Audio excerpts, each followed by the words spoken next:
Hey, Stukulele from Uke Mullum here, thanks for stopping by. You've landed on a uke tutorial for Led Zeppelin's Black Dog. I'm not going to kid you, the timing of this riff is really something else.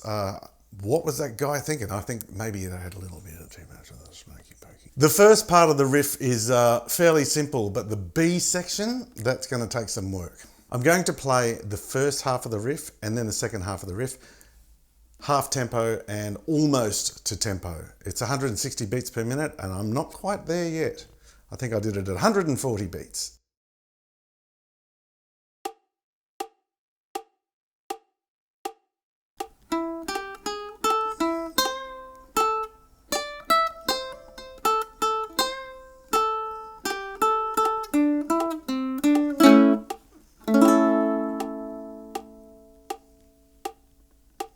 One more time.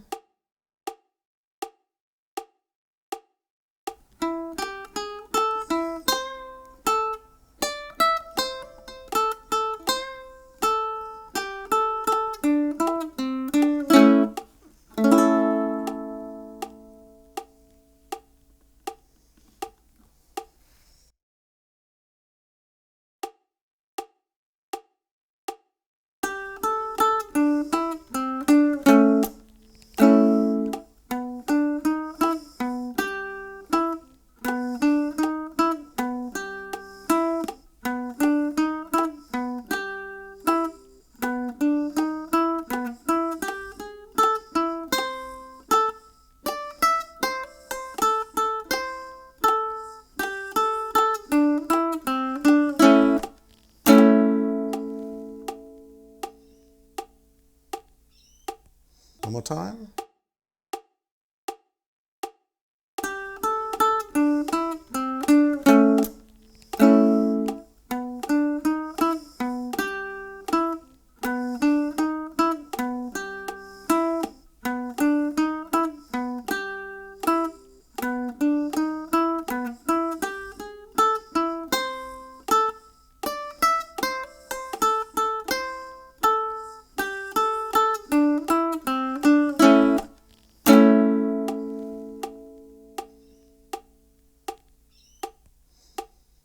If you're learning something today, please do give me a thumbs up, share me with your friends and leave me a comment below. I absolutely love hearing from you and perhaps there's a tutorial I can make for you someday.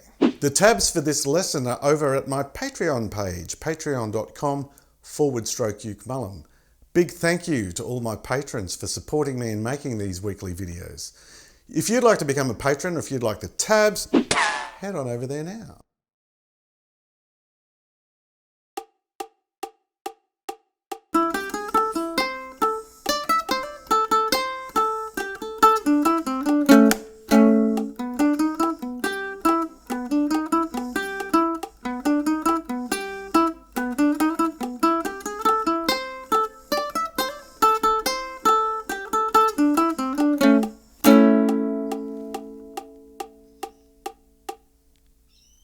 Counting is essential for this one, and you'll notice I'm using a pick. It's easier to show you the riff using a pick. You may like to use your thumb to get a warmer sound later, but the actual learning of this is enhanced with a pick.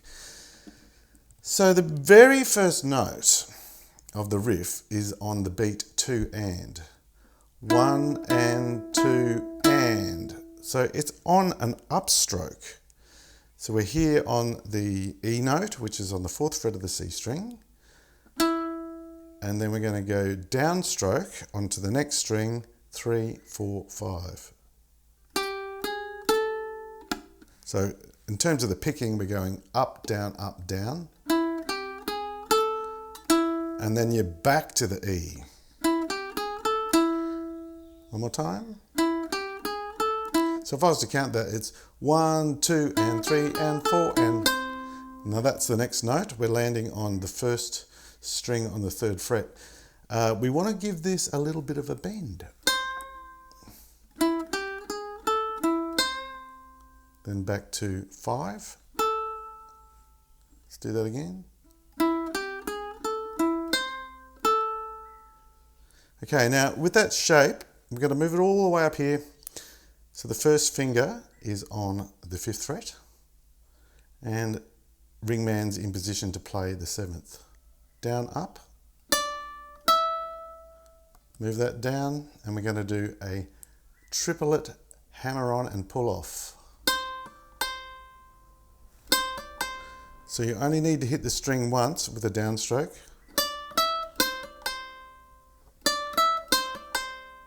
And then we're coming back on an up and a down on the 5th of the 2nd string. Back to the bendy note on the 3rd. So all together.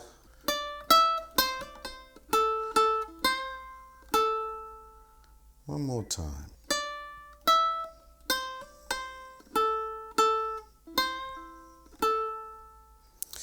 And then we finish with this little pattern. So we're going 3, 5, 5, and then 2, 4, 4 on the next string, on the C. And then 0 and 2. And then an upstroke on an A chord. And then down on the 1 beat of the next bar. Like that. So, nice and slow.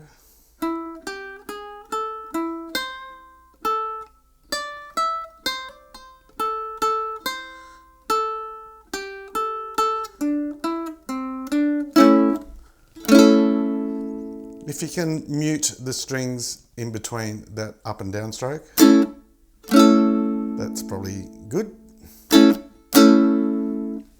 Okay, so that was the easy bit, believe it or not.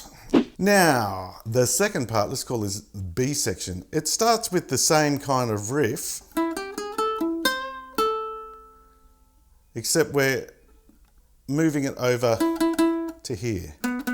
And because we're doing that, I'm going to use my ringman to play the 4th fret because the next 3 notes are like so. And that just makes sense to me. And then now we need to come to the 3rd fret of the 2nd string for our little bendy note. I think when I've played it with the metronome, I probably didn't bend on all of these. I just played them and I was happy with that. They probably should be bent.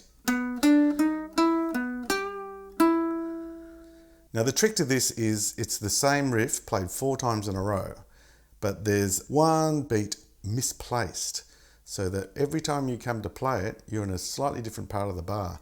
So it feels like it's all wee and the timing goes inside out.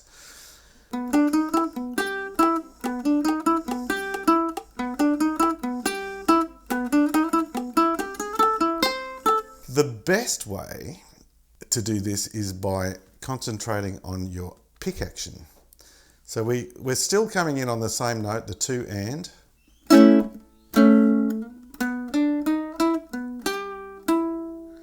And now, for this part, we want to start with a downstroke on the pick.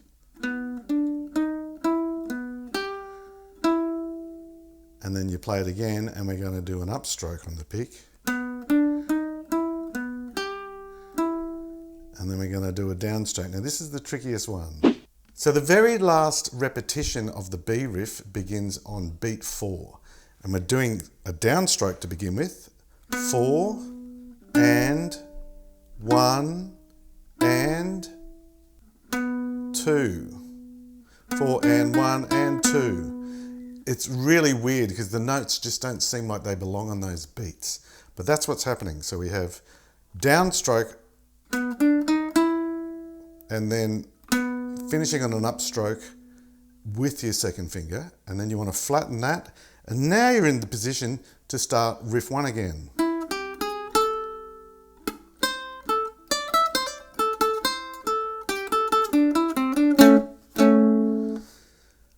I hope that helps. I really do. Thanks so much for hanging out with me all the way to the end of the video. That means a lot to me. YouTube loves it, so do I. You're getting a gold star. Thanks again. See you in the next one. There's a swirl in the sun. a swirl in the sky. There's a smile on the face of everybody passing by.